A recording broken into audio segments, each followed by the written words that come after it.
Senhor. Muito bem, vamos ao que importa hoje à noite. Eu quero falar um pouquinho com os irmãos sobre graça que transforma. A graça que transforma a nossa vida. E para isso eu peço que você abra a sua Bíblia em Romanos capítulo de número 7. Romanos capítulo de número 7. Vamos ler versículos 15, 19, 24 e 25. Romanos capítulo de número 7, versículo de número 15. A palavra do Senhor vai nos dizer assim: porque nem mesmo compreendo o meu próprio modo de agir, pois não faço o que prefiro, e sim o que detesto. 19. Porque não faço o bem que prefiro, mas o mal que não quero, esse eu faço. 24. Desventurado o homem que sou, quem me livrará do corpo desta morte? Graças a Deus por Jesus Cristo nosso Senhor, de maneira que eu de mim mesmo, com a mente, sou escravo da lei de Deus, mas segundo a carne, da lei do pecado. Pobre e miserável homem que sou, quem me livrará do corpo dessa morte? Feche os seus olhos, vamos orar ao Senhor. Querido Deus, obrigado por tudo que Tu tens feito, e eu te peço que o Senhor nos abençoe nos próximos minutos, assim como essa chuva cai lá fora, rega a terra, que a chuva do Teu Espírito caia aqui dentro e regue nossos corações, e que Tua palavra gere frutos, que sejam frutos de justiça e que glorifiquem o Teu santo nome. Eu te peço agora, põe nossos olhos, põe nossos ouvidos atentos, voltados para o Senhor.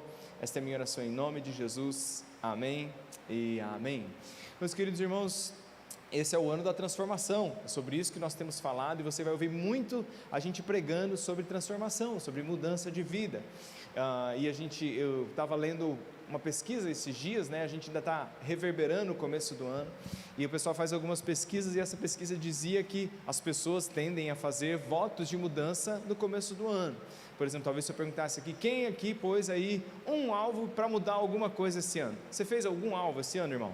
Sim, esse ano de 2023 eu vou emagrecer, né? Esse ano de 2023 eu vou ler a Bíblia, esse ano de 2023 eu vou orar, esse ano de 2023 eu vou aprender a falar inglês de uma vez por todas, hein? A gente tem aí nossos objetivos, e essa pesquisa dizia, pasmem os irmãos, que a maioria das pessoas desiste dos seus propósitos na segunda sexta-feira de janeiro. Segunda sexta-feira de janeiro, já todo mundo já meio que largou os alvos, os objetivos, já viu, acho que não deu nada, mudou o ano, mas eu não mudei, não é? E essa mesma pesquisa vai dizer que se você somar quem consegue cumprir parte do objetivo e o objetivo, não passa de 9% das pessoas. Então, somando parte e somando o objetivo. Isso porque a gente tem a intenção de mudar, lá no fundo a gente quer mudar, mas muitas vezes a gente não sabe como mudar. E eu queria dizer para você, talvez você chegou aqui, você está lutando para mudar e não consegue mudar, e eu e você, nós não estamos sozinhos nessa. Vos apresento um camarada que escreveu praticamente a metade do Novo Testamento e que tinha a mesma luta para mudar que eu e você temos, e o nome dele é Paulo, o apóstolo de Cristo. Escreveu praticamente metade do Novo Testamento, e ele vai falar sobre, no texto que nós lemos aqui, eu pensei algumas partes de Romanos 7, ele vai falar sobre essa luta, essa senda que ele tem no desejo de mudar e não conseguir mudar, e querer fazer algo bom e não conseguir, e não querer fazer algo ruim e acabar fazendo. E talvez a pergunta que ele estava se fazendo antes de chegar à conclusão aqui fosse: gente, o que tem de errado comigo? Você já fez essa pergunta alguma vez? Gente, não é possível, tem alguma coisa errada comigo. Eu joguei pedra na cruz, não é assim? Eu falei mal da mãe do Senhor, não é possível, eu fiz alguma coisa de muito errada, que as coisas eu não consigo evoluir, eu não consigo mudar. Pastor, eu já fiz meta, pastor, eu fiz voto, pastor, eu baixei um aplicativo de planejamento de vida, pastor, eu escrevi e coloquei na porta da geladeira, pastor, eu fiz uma declaração de visão, em 2023 eu serei uma pessoa saudável, honesta, e o negócio não funciona, o negócio não vai. Deixa eu te falar uma coisa hoje à noite, e é sobre o que eu quero ministrar ao seu coração, que é a respeito de mudanças reais, mudanças verdadeiras. Eu acho que eu coloquei essa frase aí. Mudança verdadeira não é apenas uma modificação de comportamento, uma mudança verdadeira é uma transformação espiritual. Quando a gente quer mudar de verdade, a gente não só muda o nosso comportamento, a gente precisa de uma transformação espiritual. Por quê? Porque o comportamento você pode sufocar ele por um tempo, o comportamento você pode amarrar ele com barbantes por um tempo, Por um tempo você pode dar uma disfarçada no comportamento, mas quando você der por si, ele vai pular de volta, ele vai emergir de novo. Quando você der por si, ele vai soltar as amarras, ele vai voltar, porque a mudança de comportamento não transforma quem nós somos, a mudança exterior não muda quem nós somos. É por isso que Paulo diz, pode voltar o texto por gentileza, Edelmar, meu querido, em Romanos capítulo número 7, a primeira tela, quando ele vem trabalhando tudo, ele diz, quem me livrará do corpo dessa morte? Aí ele diz assim, graças às metas, graças aos objetivos, graças à nova mentalidade. Não, sabe o que ele vai dizer? Graças a Deus. Quem me livrará? Graças a Deus. Não tem a ver com o meu comportamento exterior. A resposta da nossa mudança não está daquilo que é de fora para dentro, mas daquilo que é de dentro para fora. Ele diz, como eu posso mudar? Graças a Deus, por Cristo Jesus, o nosso Senhor. Amém, irmãos? Então há esperança para nós. Há esperança de que a gente experimente mudanças profundas e transformadoras de verdade na nossa vida, graças a Deus, graças a Jesus Cristo, o nosso Senhor.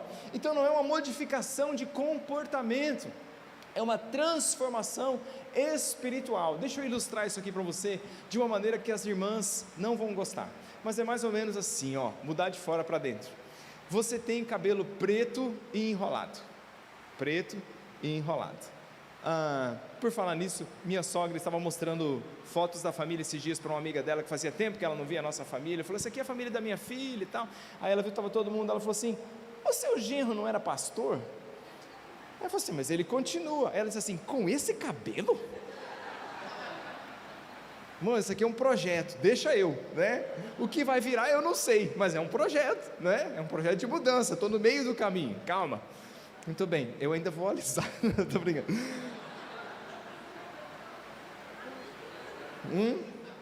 Obrigado, irmã Alice, recebo. Então esse era o meu ponto, o seu cabelo é preto e enrolado. Aí você faz assim, eu vou passar um formol nele, eu sei lá o que você passa nele, eu vou passar uma química nele, que eu vou alisar ele, e depois de alisar ele, eu vou pintá-lo. Aí, irmã, quando você sai do salão, o seu cabelo é preto e enrolado, mas quando a gente vê o seu cabelo, como que ele está? Liso e loiro, para a glória de Deus, não é? Liso e loiro, cabelos ao vento, e pode chover o mundo, está tudo certo e tal. Daqui 3 meses,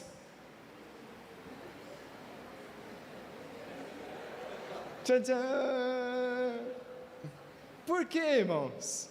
Porque você mudou o comportamento do cabelo, mas você não mudou a raiz do cabelo, entendeu? E nada contra cabelos pretos enrolados ou loiros e lisos, tá? Tinha uma época, a minha mãe é da época que se fazia permanente no cabelo, as mulheres enrolavam o cabelo, né? É permanente que chama, né? Bom, whatever que seja.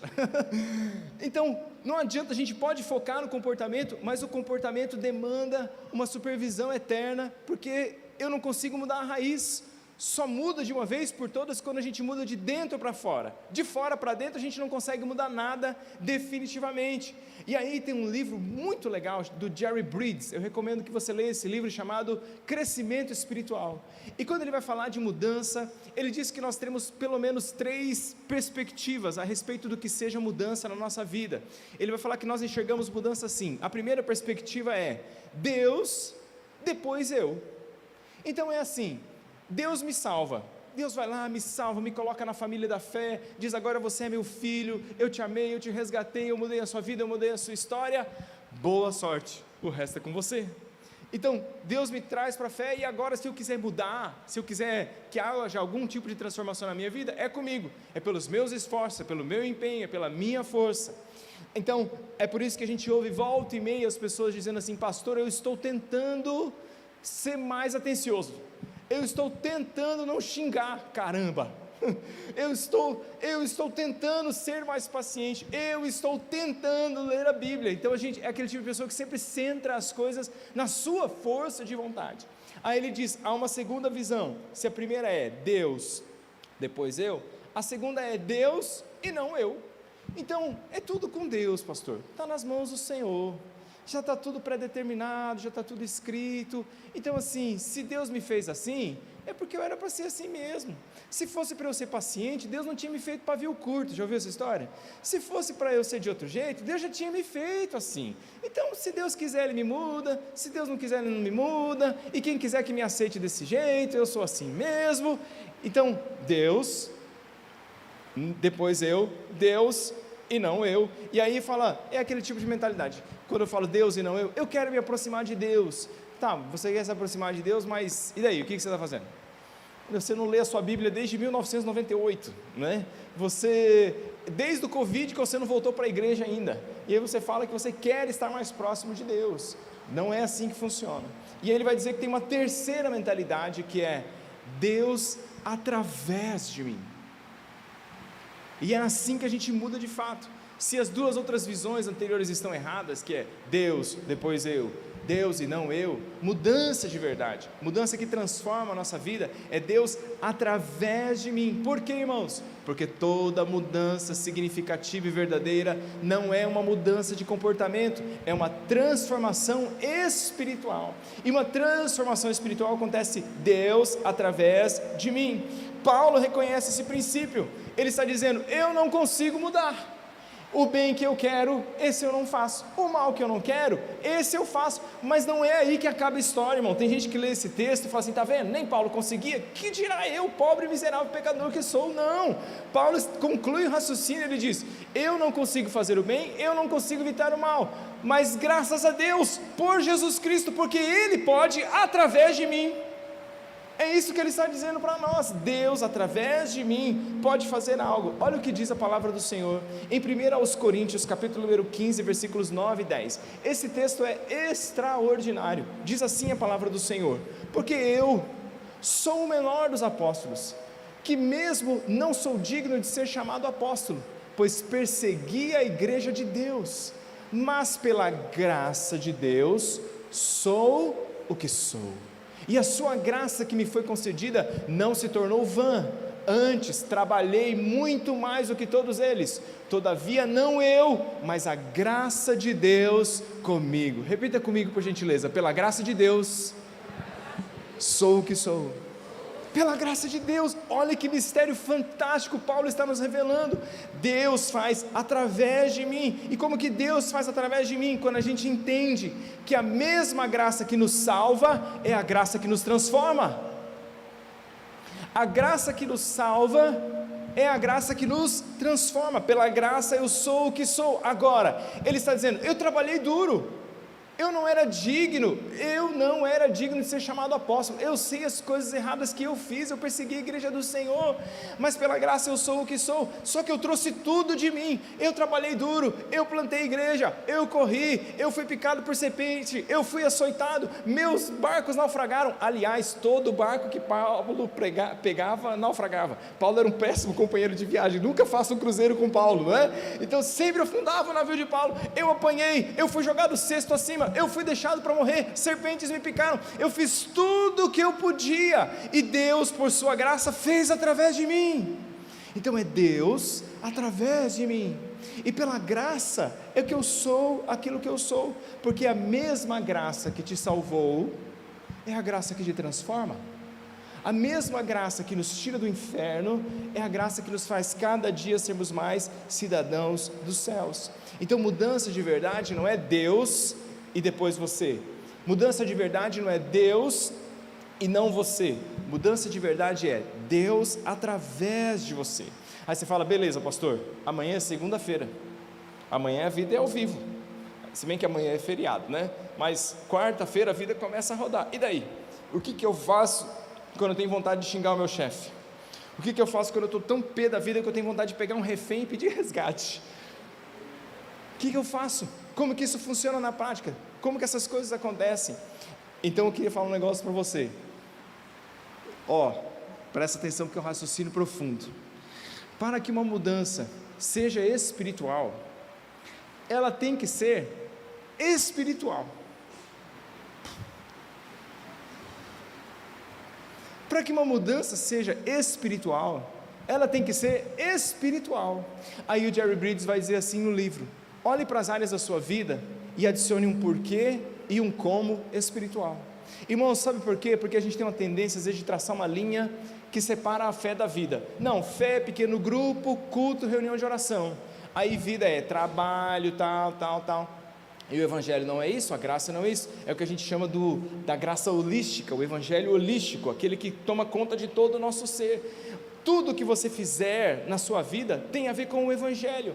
E ele diz, adicione um porquê e adicione um como. Então o porquê é o propósito de Deus para a sua vida. Qual é o propósito de Deus para a minha vida enquanto empregado? Qual é o propósito de Deus para a minha vida enquanto patrão? Qual é o propósito de Deus para a minha vida enquanto esposo? Qual é o propósito de Deus para a minha vida enquanto filho? Isso é um porquê espiritual. Então, o porquê é o propósito e o como é o poder. Deus quer que eu seja assim.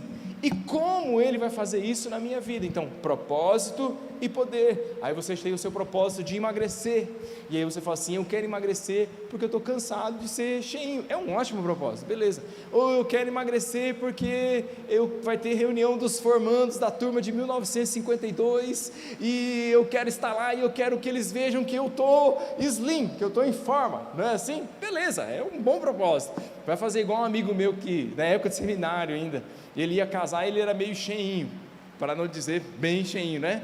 E aí 15 dias antes de casar ele começou a fazer exercício, pulava corda, socava os negócios. Eu falei, mano, o que você está fazendo? Não, que eu tenho que estar bem para o casamento. Meu amigo, você está com uns 15 anos de atraso nesse projeto seu. Então, beleza, e se a gente adicionar um porquê e um como espiritual no nosso projeto de sermos mais saudáveis? E se a gente olhar para nós e dizer, quer saber? O meu corpo é templo do Espírito Santo, e eu não posso ficar enchendo o templo do Espírito Santo de porcaria. Eu deveria honrar ao Senhor com o meu corpo, e eu quero ser um pouco mais saudável, para que a minha saúde, para que o meu bem-estar, e para que o meu corpo glorifique a Deus, como diz Paulo aos Coríntios, glorificai a Deus com os vossos corpos, ofereça-se como um sacrifício vivo, santo e agradável a Deus. Chega aquela notificação no seu celular, taxa de uso na última semana, 122 horas, fala assim, gente, eu preciso mudar porque isso aqui não está certo. E se você adicionar um porquê espiritual, um como espiritual, quer dizer, o meu tempo tem que ser usado como mordomia para Deus, o meu tempo é a coisa mais preciosa que eu tenho. Aí você diz, eu quero melhorar nas minhas finanças, eu quero melhorar financeiramente porque eu estou cansado de ser quebrado. Ótimo, excelente projeto de vida. Mas e se você adicionar um porquê e um como espiritual a isso, dizendo assim, Deus é o dono de todo ouro e toda prata, e Ele espera que eu seja um bom mordomo do tesouro, do dinheiro que Ele tem me dado, e eu não quero só viver para pagar as minhas contas, ou para empurrar as contas no mês que vem. Eu quero ser tão bom mordomo, que eu vou poder ser fiel nos dízimos e nas ofertas, e eu vou poder abençoar outras pessoas. Isso é porquê, isso é propósito espiritual. Então, quando Paulo vai ensinar a Tito capítulo número 2, sim irmãos, tem um livro na Bíblia que chama Tito, tá? Tito capítulo número 2, versículos, pode tirar um pouquinho aqui Carlos, acho que ele está querendo apitar. Tito capítulo número 2, versículos 11 e 12, a palavra do Senhor vai dizer assim, irmãos, vamos ler um pouquinho de Bíblia hoje? Eu sou apaixonado pela Bíblia, quantos também são? Digam amém. Tito 2, versículos 11 e 12, vamos ler com calma. Porque a graça, o que irmãos? Porque o que? Lembra o que Paulo disse?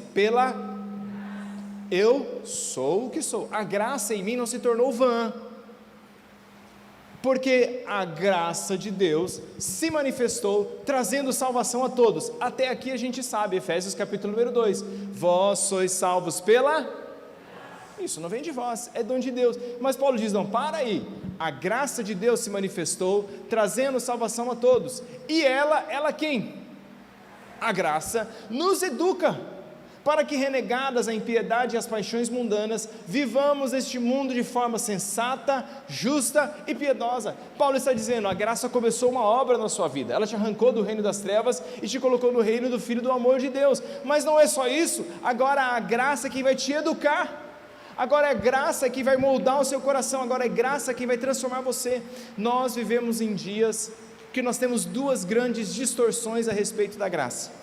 A primeira delas é o que a gente chama da hipergraça, uma nova teologia que tem surgido, e a hipergraça é mais ou menos assim, fica relax, Jesus já morreu na cruz por nossos pecados, Ele ama o mundo inteiro, Deus é amor, não é possível que Deus vai mandar alguém para o inferno. Então fica de bobs, faz o que você quiser, de vez em quando você bate uma continência lá na igreja, mas está tranquilo, a graça, onde abundou o pecado, superabundou a graça. Então você tem abundância de pecado, está de boa, a graça vai cobrir isso daí. Então você pode viver de qualquer jeito, lá no final Jesus vai abraçar todo mundo, vai dizer, vem, pode vir, está sossegado. É mais ou menos isso a hipergraça, falando de uma maneira bem porcamente hoje à noite, tá?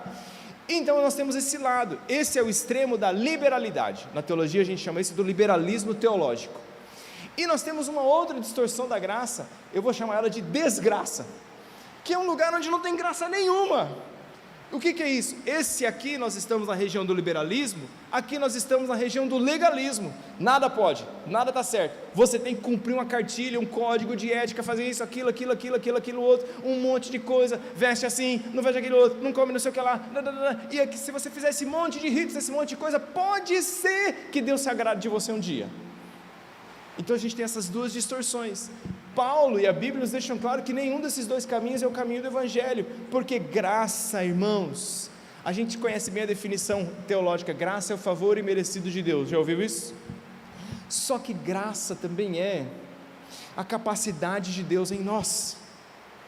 Graça é uma capacidade de Deus em nós. Capacidade por quê, irmãos? Para a gente caminhar na salvação. Graça me alcança, mas graça me faz caminhar. Ela, versículo número 12, nos educa, nos ensina, nos molda, nos transforma, nos leva, para que a gente tenha força de renegar a impiedade e as paixões mundanas, para viver nesse mundo de uma forma sensata, justa e piedosa. Quem que faz essa obra em nós? Quem que transforma o nosso coração para que a gente tenha força de negar a paixão mundana, para que a gente seja mais sensato, para que a gente seja mais justo?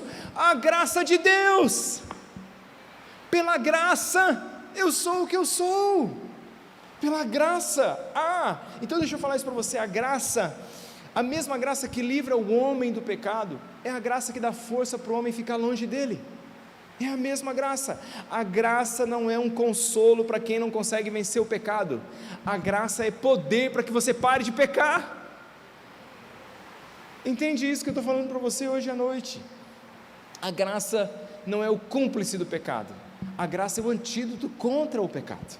Isso é a graça de Deus. Por isso que Dietrich Bonhoeffer vai dizer no seu livro Discipulado, leia Discipulado do Dietrich Bonhoeffer, teólogo alemão, um dos poucos que se levantou contra o nazismo e pagou com a vida por causa disso, e ele vai dizer no seu livro Discipulado um conceito muito conhecido na teologia, que é o de graça barata.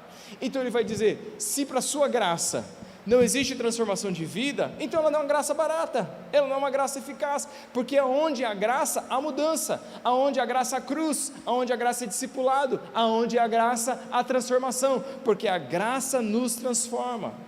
Aí quando Paulo vai escrever aos Gálatas capítulo número 5, versículo número 4, eles tinham recebido o Evangelho, eles estavam mudando, mas aí a lei começou a entrar no meio deles de novo, e eles começaram a querer mudar, ou a se justificar diante de Deus pela lei, pelos seus esforços. Diz Paulo, Gálatas 5,4, de Cristo vocês se desligaram, vós que procurais vos justificar na lei, vocês caíram da graça. Gente, é sério mesmo? É isso que ele está dizendo aos Gálatas, que vocês estão querendo mudar na força do braço? É sério mesmo? Vocês estão achando que vocês dão conta de obedecer pelo entendimento e por aquilo que vocês são? Vocês corriam bem, mas e agora?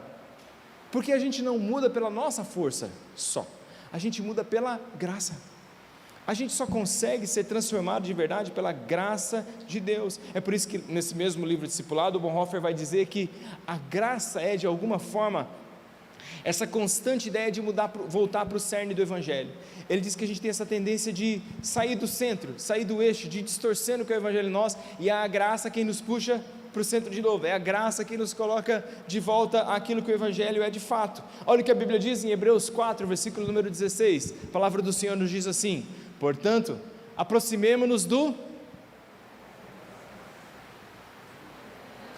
trono da graça, com confiança, a fim de recebermos misericórdia e encontrarmos para ajuda em momento oportuno.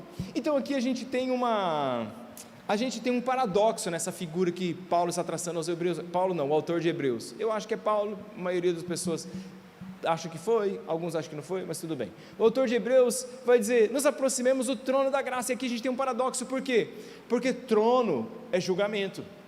Sempre que você vê trono na Bíblia, você está vendo uma cena de julgamento. É por isso que você sempre vê Deus assentado ao trono, porque na cultura do Oriente, quem se assentava tinha autoridade. É por isso que o Senhor sempre está assentado e as multidões estão em pé ao redor do trono. Por isso que quando Jesus queria ensinar uma coisa muito séria, diz: e Jesus, se assentando, passou a ensinar aos seus discípulos. Então aquele que se assentava era quem exercia a figura de autoridade. Então trono é lugar de julgamento. Vem Paulo agora e diz assim: nós temos não só um trono de julgamento, nós temos um trono de graça. Nós temos um trono da graça, a fim de que a gente possa encontrar misericórdia e encontrar graça para o momento oportuno. Então as pessoas acham que a graça que nós precisamos e o momento oportuno é o momento que eu caí. Aí eu caí, eu falo: acho que esse é um bom momento para eu buscar o trono da graça. Entendeu? Sério mesmo, que você acha que cair é um momento oportuno? Irmão, sim ou não? Esse é o momento oportuno para você chegar ao trono da graça, seu miserável. Não, momento oportuno. A graça, irmãos, a graça nos perdoa do nosso pecado, mas é a graça que nos fortalece para que a gente não peque. Momento oportuno, é momento oportuno, a graça disponível antes do pecado, a graça disponível para mudar o nosso caráter. Quantos crentes digam amém? A graça disponível para mudar o nosso coração, a graça disponível para uma transformação. Só que aqui ele está dizendo: nos aproximemos do trono da graça. Às vezes a gente tem a ideia de que é o trono que tem que ir lá bater na minha porta, aí eu abro a porta, está lá o trono da graça, e aí o trono da graça diz: precisa de graça hoje? Eu falo: hoje eu não preciso, volta amanhã. O trono da graça está disponível a nós, mas nós precisamos nos aproximar, porque verdadeiras mudanças são mudanças espirituais. A mudança espiritual é Deus através de mim, Deus, o trono da graça através de mim, eu me aproximo, e quando eu me aproximo do trono da graça, eu recebo graça para mudar. Deixa eu falar uma coisa para quem está aqui hoje à noite: você pode mudar, tem graça para você. Pastor, faz 20 anos, você pode mudar, a graça é maior do que qualquer pecado, irmãos. É por isso que ele diz: onde abundou o pecado, superabundou a graça. Não é que quando tem pecado a graça vem e cobre o buraco, irmãos, não é isso. Ele está dizendo: a graça é maior que o pecado, é maior. Abundava pecado, agora superabunda a graça. A graça é maior do que qualquer comportamento que está instaurado em nós. A graça é maior do que qualquer pensamento que está aqui ou engano que está aqui. A graça é maior. Agora eu preciso me achegar ao trono da graça e pedir: Senhor, eu preciso de graça. A graça não é só um socorro para quem já caiu, a graça também é uma sustentação para quem está em pé. Isso é graça de Deus. A mesma graça que te salvou é uma fonte de poder acessível para mudanças definitivas e transformadoras que vão imprimir no seu coração o caráter de Cristo Jesus, o nosso Senhor. Isso é a graça de Deus, irmãos. Graça não é só Jesus sentar na sarjeta do seu lado e falar assim: pois é, né, varão, caiu de novo, estamos aqui, crente, já que eu não consigo te mudar, recebe um pouco de graça, começa de novo. Irmãos, Deus faz isso? É claro que Deus faz isso, mas é sério que nós vamos ficar nesse looping? Você acha que é para isso só que serve a graça? Para que ela venha e diga: vamos lá, vamos recomeçar? Não é, irmãos. A graça também é para que nós sejamos trabalhados até o instante que cheguemos à estatura de varões perfeitos. Até o momento em que a gente vai caminhando a imagem do Senhor, vem em nós: pastor, para que mais graça? Para que mais chegar ao trono da graça? Para que a gente precisa ser transformado? Porque o cerne da transformação, ou o cerne da graça em nós, é a nossa transformação à imagem do Senhor Jesus Cristo. Ora, diz Romanos, versículo 8, 29, pois aqueles a quem Deus de antemão conheceu, a esses também predestinou para serem conformes à imagem do seu Filho. Diz 1 João 2,6, quem diz que permanece nele, deve andar como ele andou. 1 Pedro 2,21, porque para isto mesmo vocês foram chamados, pois também Cristo sofreu no lugar de vocês, deixando o exemplo para que vocês sigam os seus passos. Filipenses 2,5, tende em vós o mesmo sentimento que houve em Cristo Cristo Jesus, o nosso Senhor. Efésios 4:13, até que todos cheguemos à unidade da fé, do pleno conhecimento do Filho de Deus, à perfeita varonilidade, à medida da estatura da plenitude de Cristo Jesus, o nosso Senhor. 2 Coríntios 3, versículo número 18, somos transformados de glória em glória, à imagem de Jesus Cristo, o nosso Senhor. Essa é a obra da graça em nós. A graça vai nos levar e vai nos empurrar para que a gente seja cada dia mais parecidos com Jesus. E a graça é desfrutada quando é aplicada na minha vida. Como que eu aplico graça na minha vida? Quando eu consigo me transformar e consigo chegar mais perto do Senhor Jesus. Porque, irmãos, a graça é uma transmissão de virtude. A graça é uma transmissão de poder a nós.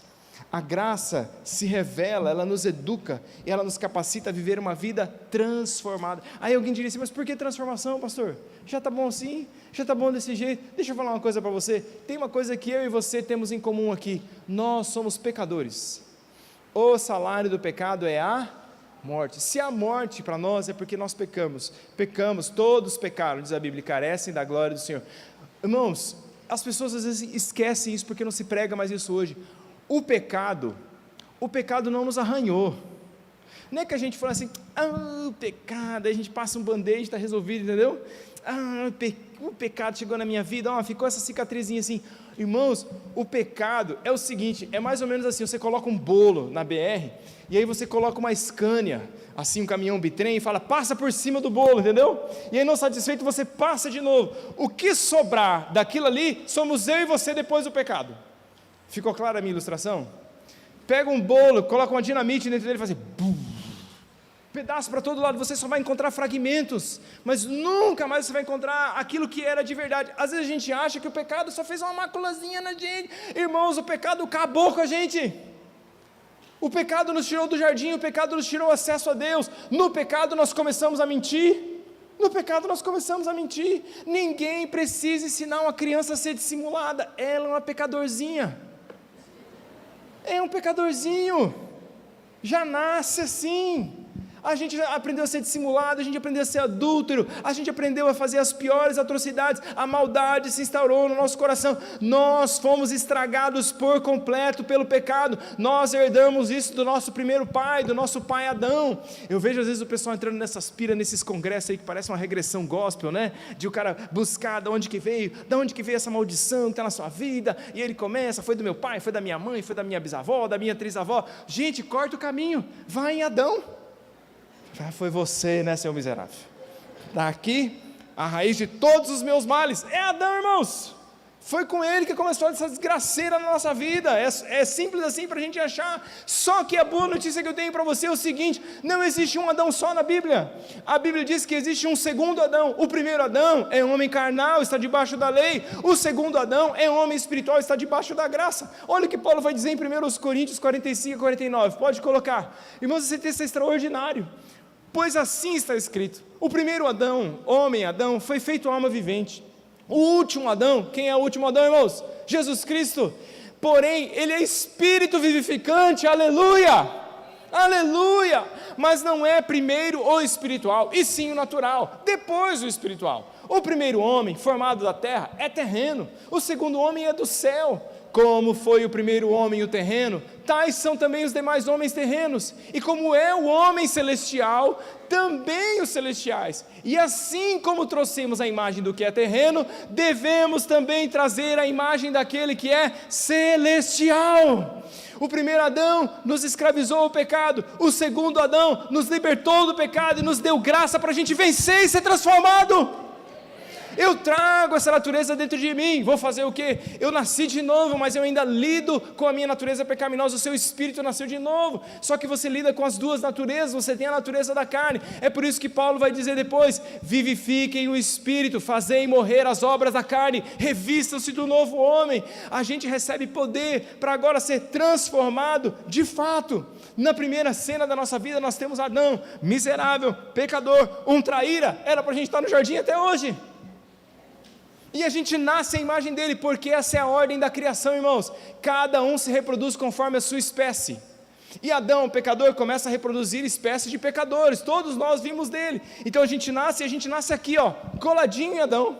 A gente nasce, o nosso pai está aqui, a gente nasce com essas obras, e a gente vai reproduzindo isso, o pecado, a maledicência, os comportamentos dissimulados, a traição, está aqui dentro do nosso coração. Paulo está dizendo, você carrega a imagem, o primeiro é terreno, e a gente carrega essa imagem dentro de nós, mas o segundo é espiritual, e quando o espiritual nasce dentro de nós, ele nos leva para o seu reino, para o reino do Filho do seu amor, e ele deposita graça em nosso coração, para que a cada dia a gente vai dizendo, vou deixar de lado a mentira, vou deixar de lado a pornografia, vou deixar de lado a maledicência, vou deixar de lado os comportamentos ruins, vou ser transformado, e a cada dia mais eu vou carregar, não mais a imagem do primeiro Adão, mas eu vou trazer a imagem daquele que é celestial, e isso é pela graça de Deus em nós. Aonde há graça, há mudança. Aonde há graça, há transformação. Porque a lei não podia mudar o nosso coração. A lei era um aio. A lei era uma imagem, a lei era uma sombra. Hebreus vai dizer, quando a mudança de sacerdote, a mudança de lei. O nosso sacerdote agora não é mais o sumo sacerdote, que entra com um negócio lá no Santo dos Santos. Jesus Cristo é o nosso sumo sacerdote, que fez o sacrifício de uma vez por todas. E aí você mudou a lei, agora nós não estamos mais debaixo da lei, nós estamos debaixo da... Tchan, tchan, tchan! Estamos debaixo da graça. Por quê? Porque a lei não tinha capacidade de mudar o coração do homem. O homem obedecia de fora para dentro. Por isso que tinha um bando de ritos na lei, eram sombras. Toda a lei se cumpriu em Cristo Jesus. Todos os ritos da lei apontavam para aquilo que Cristo seria, para aquilo que Cristo fez por nós. Quando Cristo veio instituir a graça, balbal, ritos da lei, porque Ele cumpriu a lei não mudava o coração do homem, mas agora nós obedecemos não de fora para dentro. Jesus nos deu o poder de obedecer de dentro para fora. Ele muda o nosso coração, irmãos. Eu estou debaixo do sacerdócio da graça. Da graça. O John Bunyan coloca no livro O Peregrino, se você não leu, leia O Peregrino, é o segundo livro mais lido da história, depois da Bíblia. Tá? John Bunyan, leia O Peregrino, você tem que ler O Peregrino. Já falei uns 3 livros aqui hoje, vamos ler, gente. Então, ele traça uma figura extraordinária. Quando o peregrino chega numa casa, e ele chega numa casa que está cheia de pó, assim, pó mesmo. E aí a pessoa pega uma vassoura e começa a varrer aquele pó. E à medida que ela vai varrendo aquele pó vai levantando assim, ó, aquela poeira que ele vai virando uma emboleira de pó, ele não consegue ficar dentro da casa, de gente, você não vai levar a lugar nenhum. Até que vem uma pessoa e joga água. E quando ele joga água, ele começa a mover, então, com outro instrumento, e ele consegue limpar a casa. E ele diz, naquele livro, que essa é a exata expressão do que é a lei e do que é a graça. A lei não conseguia limpar, a lei só mostrava para nós que a casa estava suja, mas nós não estamos mais debaixo da lei, a água da graça foi derramada sobre os nossos corações, e agora a gente pode ser limpo de verdade. A graça pode nos transformar de verdade, irmãos. Você pode mudar hoje pela graça de Deus, você pode vencer o seu pecado hoje pela graça de Deus. Olha esse texto de Romanos, capítulo número 6, versículo número 14, porque o pecado não terá domínio sobre vós, pois não estáis debaixo da lei, e sim da graça. Ô irmão, dá um glória a Deus, aplaude ao Senhor pela palavra dele, que ela é maravilhosa.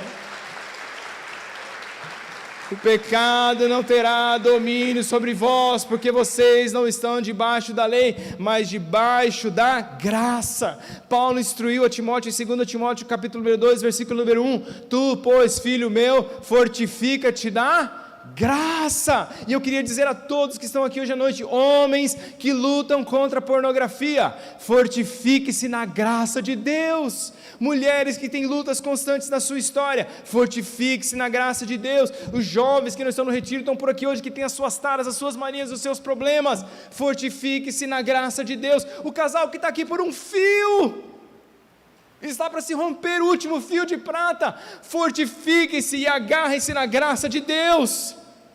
Os homens tolos, loucos, desmiolados que essa geração tem produzido, fortifique-se na graça de Deus, põe o pé no freio pelo amor de Deus, e diga assim, eu posso mudar, mas não porque eu consigo mudar, porque eu sou fraco, e eu preciso da graça, irmãos. Paulo vai dizer, o Senhor vai dizer a Paulo, meu poder se aperfeiçoa na sua fraqueza. Quando eu estou fraco, aí é que eu sou forte. Por quê? Porque eu reconheço que eu não consigo sozinho. Eu quero, mas eu não consigo sozinho. E aí eu faço o quê? Eu acesso os meios da graça. Para encerrar, porque eu já falei demais para quem está cansado. Meios da graça. Vou chover no molhado com você aqui, porque tem coisa que não tem para onde correr. Pastor, como que eu acesso a graça? Você acessa a graça por meio das disciplinas espirituais. Ô irmãos, a gente está querendo inventar a roda. A gente quer um congresso, uma conferência. Congresso e conferência é uma bênção, tem que ter. Eu quero lá, eu quero que naqueles 3 dias, no Monte Santo do Sião, do não sei o que lá, e tal, o Senhor mude minha história de uma vez por todas. Não vai mudar.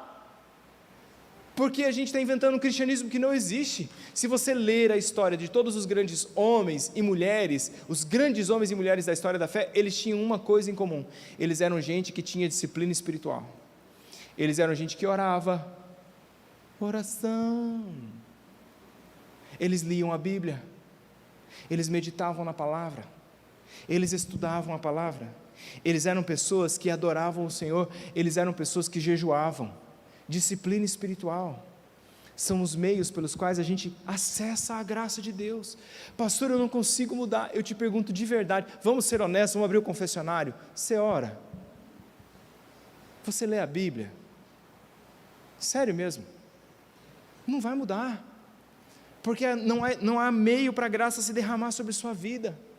A gente precisa se expor aos meios espirituais, às disciplinas espirituais, para que a nossa vida seja transformada. Então, pastor, isso aqui não muda na minha vida. Eu te pergunto honestamente, sinceramente, você já orou 40 dias por isso?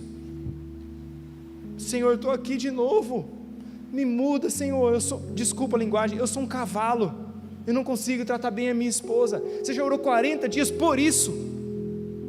Pastor, isso aqui não muda, eu não consigo transformação. Você já jejuou por isso? Não é um jejum, é jejuar, abrir uma jornada e buscar a Deus e bater na porta da graça e se chegar ao trono da graça. Sério mesmo? Você já buscou a Deus com intensidade sobre isso? Buscou os meios da graça? Ou você está lendo a Bíblia como quem quer se alimentar daquilo? Você mora num texto da palavra do Senhor. As pessoas me perguntaram esses dias, acho que foi uns dias, os meninos me perguntaram: como que você lê a Bíblia, pastor? Você pega e vai lendo uma pancada de coisa? Eu falei assim: eu já li a Bíblia assim, mas eu não leio mais. Tem épocas que eu leio. Como que eu leio a Bíblia, irmãos? Eu pego a minha Bíblia e eu moro num texto. Eu pego a minha Bíblia e eu moro em Efésios por um tempo, e eu começo a ler Efésios, 6 capítulos. Cara, se você lê um por dia, você lê um livro da Bíblia numa semana. Aí segunda-feira eu volto a Efésios 1, 2, 3, 4. Aí na outra semana eu volto e eu leio, e eu vou lendo, eu vou mastigando aquilo. Você mora no texto da Bíblia. Você está triste, pastor, essa minha tristeza não muda. Mora em Filipenses, irmão. Mora em Filipenses. Alegrai-vos do Senhor, outra vez vos digo, alegrai-vos do Senhor. Aprendi a ter abundância, aprendi a ter escassez. Eu posso todas as coisas do Senhor. E aí você vai lendo, e a graça vai sendo derramada sobre sua vida. Mora num texto, irmão. Eu não sei perdoar, lê Filemão. Existe um livro na sua Bíblia que chama Filemão, eu te prometo. Lê Filemão, mora em um capítulo só. Mora ali, irmão. Mora ali. Eu tenho medo do futuro. Mora em Apocalipse. Dá seus pulos. Pastor, eu não entendo. Jesus mora em João. Deixa a graça se derramar sobre você. Graça, irmãos. A graça nos muda, mas a gente tem que acessar os meios da graça.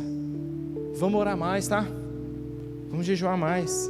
Vamos ler mais a palavra. Eu duvido se sua vida não vai ser mudada, porque a palavra do Senhor muda nossos corações. Ela muda. Seu casamento está por um fio. 60 dias. Todos os dias você e ela de joelho dobrado. Todos os dias: Senhor, estamos aqui, nós somos 2 pecadores, a gente não se aguenta mais, derrama graça sobre nós. Deus vai mudar o seu casamento. Ele muda, irmão. Ele muda. Irmãos, posso contar uma história que é pouco espiritual e a gente vai embora? Eu era viciado em Coca-Cola. Quem aqui vive nesse pecado ainda até hoje? Oraremos por você no final. Irmãos, não é assim, eu era nível assim, eu era viciado. Aí eu inventei um migué lá em casa: eu vou tomar coca só no fim de semana, amor, vou mudar de vida. Tudo bem. Aí sexta-feira eu comprava uma coca de 2 litros, só eu bebia. Aí no domingo, na hora do almoço, ela acabava, eu comprava outro de 2 litros, porque ela ia durar até terça-feira. Então eu já bebia de sexta a terça. Aí quarta eu dava uma segurada, quinta-feira eu ia no pequeno grupo, tomava também, porque eu não posso fazer desfeita para os irmãos. Ou seja, eu tomava sexta, sábado, domingo, segunda, terça, de quinta para frente, e eu ficava me enrolando, entendeu? Aí, isso foi março de 2019. Março de 2019, eu e minha esposa, a gente se colocou diante de um Cades Barnea. A gente tinha uma decisão muito importante para tomar na nossa vida. E a gente falou, nós vamos orar e jejuar 30 dias. E eu sou um cara que eu consigo viver bem sem comer, você percebe isso, né? E eu falei, amor, não é justo eu fazer jejum de uma coisa que eu fico bem, eu vou fazer jejum de Coca-Cola. Ela me olhou com os olhos assim, ó, você tá de brincadeira? É. E eu fiz aqueles 30 dias, segurei a onda. A gente orou, 30 dias de jejum daquilo. Quando eu fui para entregar, eu falei, cara, eu consigo ficar 30 dias? Eu consigo ir além. Larguei, vai fazer 4 anos que eu não bebo mais. Eu era um bêbado, vivia drogado, hoje estou curado. Encontrei Jesus. Pô, aquilo ali tinha um negócio químico. Quem é da área de saúde sabe, aquilo ali mexe com a sua, não é assim, tremedeiras e tudo mais. É um exemplo simples, mas não foi assim, eu vou dar conta, Senhor. É um exemplo, desculpe, irmãos, pode parecer um exemplo besta, mas é assim que a graça de Deus funciona em nós. O Senhor está aqui, Senhor, eu sou um cara que eu não consigo parar de ver mulher pelada. Sério, dobre os seus joelhos, ora ao Senhor, todo dia, todo dia, todo dia. Quanto tempo, pastor? Até que a graça se derrame sobre você, e Deus vai te mudar. João capítulo número 8, tem 5 minutos, e aí nós vamos embora? Pode ser?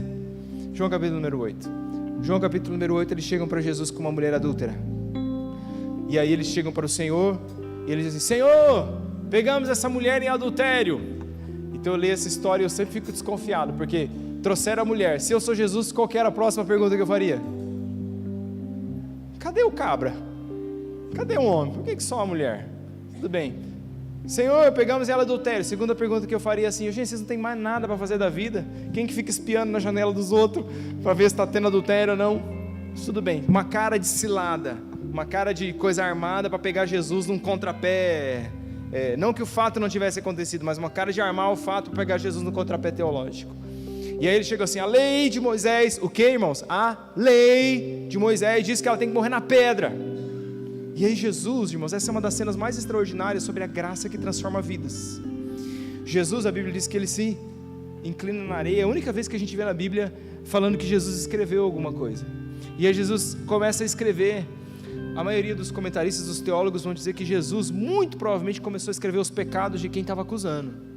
Então Jesus escreveu lá assim, Christian, fofoqueiro, Maria, adúltera, João, corintiano, alguma coisa assim. E à medida, e ele foi escrevendo, daí Jesus de repente para e ele fala assim, quem não tem pecado, tira a primeira pedra. E a Bíblia diz que do mais moço para o mais velho, todos foram deixando as pedras e foram embora. Qual era a única pessoa que preenchia o requisito para apedrejar a mulher? Jesus. Quem não tem pecado pode apedrejar. E aí Jesus encarna a graça na vida daquela mulher. O que é graça, irmãos? Primeiro, graça é perdão, porque ele diz, onde estão aqueles que te condenam? Não tem mais ninguém aqui? Eu também não te condeno. Graça é perdão, amém, irmãos? Graça é perdão. Está errando, filho?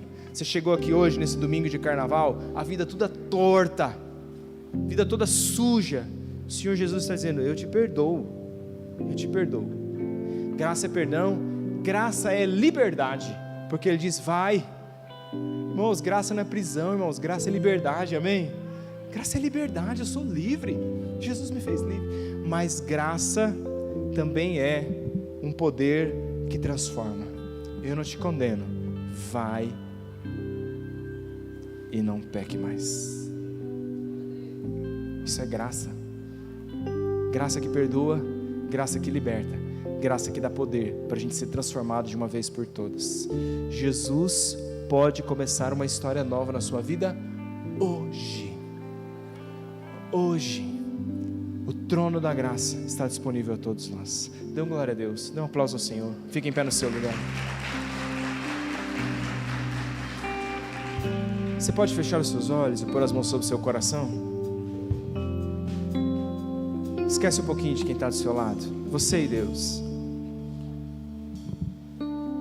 Talvez eu não consegui citar aqui na palavra nenhuma ilustração ou nada que seja o seu caso. Talvez você tenha uma luta muito diferente de qualquer coisa que eu falei aqui. Mas eu quero te dizer, está entre nós hoje um que a todos conhece. E o nome dele é Jesus Cristo, o Senhor. Irmãos, ouça agora o que eu vou te dizer. Jesus veio, diz João 1,14, cheio de graça e de verdade. Ele está cheio de graça passeando entre nós hoje. E o Senhor Jesus nos chama hoje a dizer assim: é sério que você vai continuar enrolando para mudar? É sério que você vai continuar dando as suas enormes desculpas, dizendo eu não consigo? Eu sei que você não consegue, é óbvio que você não consegue. Pecado não se vence com a carne, pecado se vence com a graça. Com a graça. Maridos que estão aqui, Jesus pode te mudar hoje. Mulheres que estão aqui, esposas, Jesus pode te mudar hoje. Casamentos que estão aqui assim, se desfragmentando, se descompactando, hoje é dia que o Senhor pode derramar graça. E não tem mistério, irmãos, não é um passe de mágica, é disciplina espiritual, é dobrar os joelhos diante do trono da graça e dizer: Senhor, eu estou aqui, e eu te peço, derrama graça sobre mim, Senhor, me muda, Senhor. É ler a palavra de Deus, é morar na palavra de Deus, é permitir que ela entre no seu coração e fazer aquilo que o Salmo diz: a tua palavra escondi no meu coração, para eu não pecar contra ti. É ler a palavra até que ela se esconda em nós, até que ela fique aqui, até que ela habite em nós, e a gente ganhe força pela graça para mudar, para ser transformado. Você fala: mas pastor, eu já cheguei aqui me arrastando uma vez mais, eu estou na sarjeta. O Senhor Jesus dobra os joelhos do seu lado hoje à noite e diz: eu estou aqui uma vez mais, mas eu quero te dizer, esse não é o lugar que eu tenho para você. Eu te fiz para que você chegue à estatura de varão e varoa perfeita. Esse é o meu plano para você. Sai do charco, sai do looping, sai desse ciclo em que você está sempre patinando na mesma história. O Senhor nos dá poder pela graça para mudarmos e mudarmos de uma vez por todas. Querido Deus, abrimos nosso coração na tua presença, e eu te peço, derrama graça sobre nós. Graça, graça, graça. Ó Pai amado, que haja aqui homens e mulheres que nessa noite digam honestamente: eu quero mudar, eu quero ser transformado, eu quero ser um homem fiel, eu quero que minhas palavras glorifiquem ao Senhor, eu quero que meus olhos te exaltem, eu quero que o meu dinheiro te glorifique, eu quero mudar. E eu te peço, libera graça, Senhor, em nome de Jesus.